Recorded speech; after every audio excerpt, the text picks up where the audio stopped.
পড়ার নিয়ম, যেভাবে আয়াতুল কুরসি আদায় করলে আল্লাহ পাক ইচ্ছাতে আপনার ঘর এবং আপনি নিজে সব সেফটিতে থাকবেন ইনশাআল্লাহ।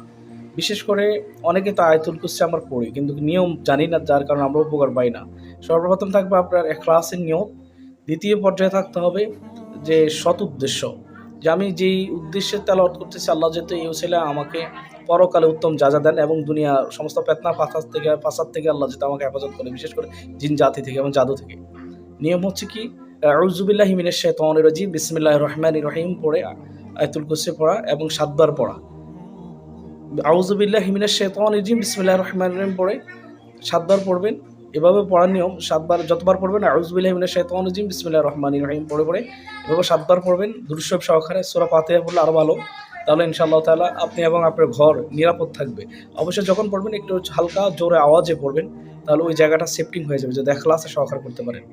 ঠিক আছে, আসসালামু আলাইকুম ওয়া রাহমাতুল্লাহ।